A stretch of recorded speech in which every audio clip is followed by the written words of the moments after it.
Assalamualaikum warahmatullahi wabarakatuh. Kami dari kelompok 3 yang beranggotakan Dea Lestari NIM 086 dan Ersa Fadila NIM 90. Kami akan menjelaskan materi mengenai sistem pemerintahan Indonesia. Yang pertama adalah latar belakang. Sistem pemerintahan Indonesia ini tuh menegaskan bahwasanya sistem pemerintah di negara ini tuh menganut sistem pemerintahan presidensial, di mana presiden ini berperan untuk sebagai kepala negara sekaligus kepala pemerintahan, namun kewenangannya tetap di atas keputusan rakyat gitu, tetap rakyat yang berada di posisi paling tinggi. Di sini presiden hanya berperan sebagai pemimpin atau kepala negara. Dan juga sistem pemerintahan Indonesia ini tidak lepas dari dinamika politik, sejarah ketatanegaraan mulai dari demokrasi liberal, demokrasi terpimpin hingga reformasi yang memperkuat sistem demokrasi serta supremasi hukum dan kedaulatan rakyat. Nah, melalui sistem ini Indonesia itu berupaya mewujudkan pemerintahan yang stabil, akuntabel, dan berorientasi pada kepentingan sesuai dengan cita-cita Pancasila dan Undang-Undang Dasar 1945. Selain seperti pidato Soekarno dalam pidatonya yaitu demokrasi terpimpin, terdapat di buku yang berjudul Di Bawah Bendera Revolusi, yang bunyinya sistem pemerintahan Indonesia harus berdasarkan pada Undang-Undang Dasar 1945 dan dijalankan dengan semangat kedaulatan rakyat dalam lingkup demokrasi yang berkepribadian Indonesia. Lalu rumusan masalah ini menjelaskan mengenai poin-poin apa saja yang akan dibahas di dalam kelas bahas kali ini. Yang pertama ada bagaimana sistem pemerintahan presidensial di Indonesia diatur dalam Undang-Undang Dasar 1945 dan diterapkan dalam praktik ketatanegaraan. Kemudian yang kedua ada bagaimana dinamika perubahan sistem pemerintahan Indonesia dari fase demokrasi liberal dan demokrasi terpimpin hingga reformasi. Itu mempengaruhi pola hubungan kekuasaan antara lembaga eksekutif, legislatif, dan yudikatif.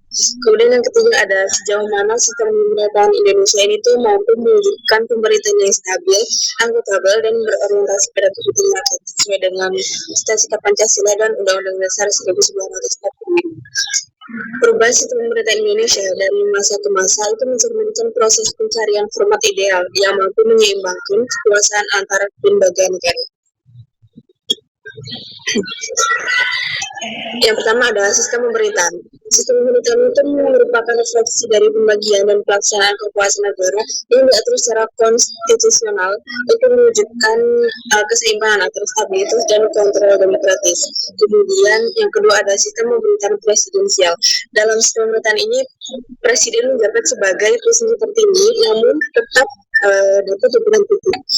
Namun tidak dapat diberhentikan oleh parlemen kecuali itu atas pelanggaran dasar hukum tertentu. Kemudian yang ketiga ada prinsip kedaulatan rakyat dan demokrasi. Ini pemilihan umum, salah satu contoh pewujudan dari sistem prinsip ini. Kayak pemilihan umum untuk memilih presiden dan wakil presiden itu salah satu pewujudan dari kedaulatan rakyat. Sistem pemerintahan adalah cerminan dari suatu negara membagi, mengatur, dan melaksanakan kekuasaan agar tercapai keseimbangan antara stabilitas dan kebebasan. Struktur sistem pemerintahan Indonesia. Yang pertama adalah lembaga eksekutif. Ini pelaksanaan pemerintahan yang terdiri dari presiden, wakil presiden. Nah, presiden berperan sebagai kepala negara sekaligus kepala pemerintahan yang memimpin penyelenggaraan administrasi negara ini dan bertanggung jawab untuk pelaksanaannya itu sesuai dengan undang-undang. Kemudian yang kedua adalah lembaga legislatif, yaitu terdiri atas DPR, DPD, dan juga MPR. Ini fungsinya kayak membentuk undang-undang, mengatur jalannya pemerintah, serta menyalurkan aspirasi masyarakat. Kemudian yang ketiga adalah lembaga yudikatif. Ini berfungsi sebagai penegak hukum dan keadilan. Terdiri dari Mahkamah Agung, Mahkamah Konstitusi, dan juga Komisi Yudisial. Kemudian ada struktur juga masih berlanjut yang keempat yaitu lembaga pendukung atau auxiliary state institutions. Selain ketiga lembaga utama tadi, ini juga ada Indonesia juga memiliki lembaga pendukung seperti DPR, KPK, terus KPU. Intinya untuk memastikan keamanan sistem pemerintahan Indonesia itu berjalan lancar. Kemudian yang kelima hubungan antar lembaga negara. Jadi ketiga cabang kekuasaan tadi itu tidak bersifat hierarkis atau menyeluruh, tetapi saling mengawasi dan menyeimbangkan, yaitu checks and balance. Di sini terdapat piramida usulan sistem pemerintah Indonesia yang posisi kami dulu tetap berdasarkan sistem pemerintahan kita itu demokrasi. Jadi sumber kedaulatan rakyat tertinggi itu rakyat, kemudian ada presiden dan wakil presiden, lalu ada DPR, DPD ini legislatif, MAMK ini yudikatif, dan BPK sebagai lembaga audit independen. Kemudian ini lembaga kementerian dan lembaga pemerintahan kementerian.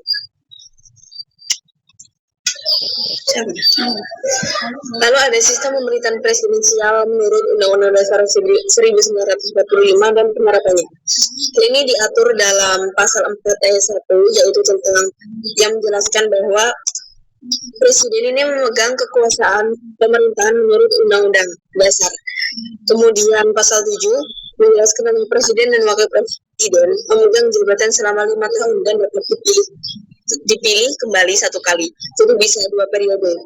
Kemudian pasal 17 yaitu menjelaskan mengenai bahwa sistem pemerintahan Indonesia atau pelaksanaan dari sistem oleh presiden itu dibantu oleh menteri-menteri negara. Kemudian yang kedua ada dinamika perubahan sistem pemerintahan Indonesia. Yang pertama dari masa demokrasi atau liberal, ini terjadi pada tahun 1949 sampai 1929, yaitu 10 tahun. Jadi kekuasaan eksekutif ini bergantung pada dukungan parlemen, akibatnya jadi kabinet itu sering jatuh dan pemerintahan tidak stabil. Kemudian masa demokrasi terpimpin terjadi pada 1969 sampai 1965, sekitar 4 tahun. Setelah dekret presiden 1999, kekuasaan kembali ke tangan Presiden Soekarno. Yang sistem itu berubah menjadi sangat sentralistik, di mana prinsip checks and balance nyaris hilang. Kemudian masa orde baru yaitu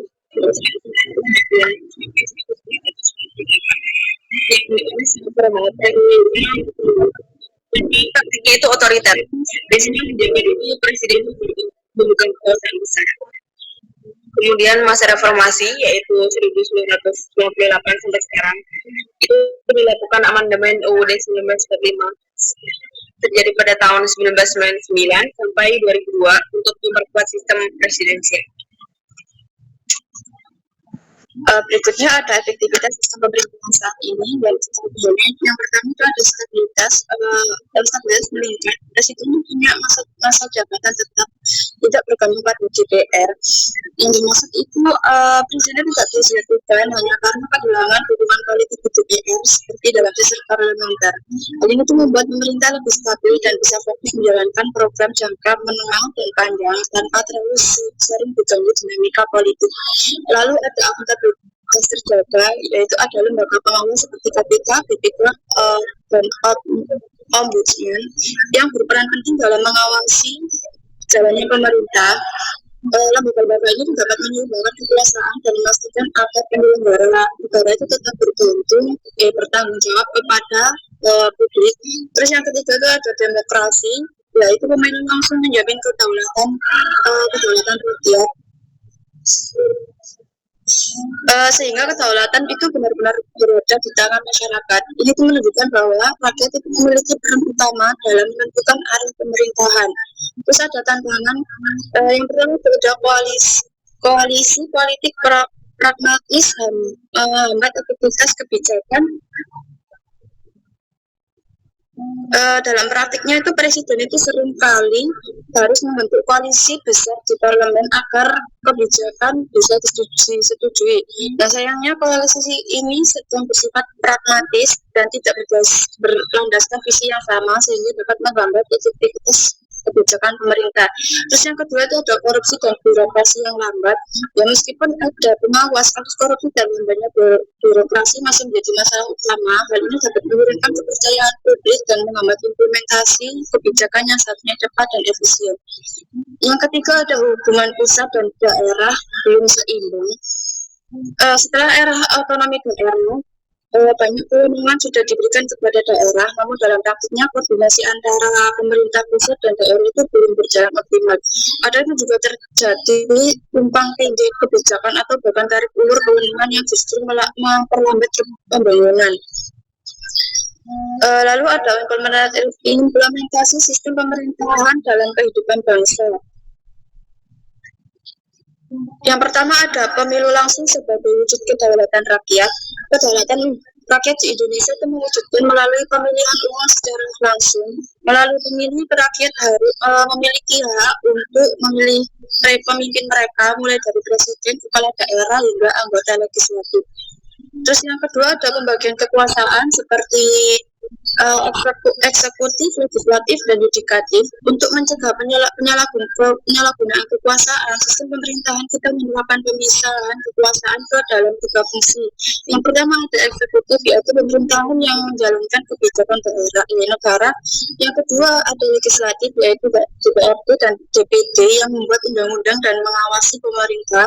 Yang ketiga ada yudikatif, yaitu lembaga peradilan yang menegakkan hukum dan keadilan. Yang ketiga ada penegakan hukum dan pengawasan yang dilakukan oleh MA, MK, KPK, dan BPK. Terus yang keempat ada otonomi daerah untuk pelayanan publik yang lebih dekat. Dengan adanya otonomi daerah, pemerintah memiliki kewenangan untuk mengatur urusannya sendiri sesuai kebutuhan masyarakat setempat. Hal ini itu membuat pelayanan publik menjadi lebih cepat, responsif, dan sesuai dengan kondisi lokal di masing-masing daerah. Yang kelima ada governance, transparansi, akuntabilitas, dan partisipasi.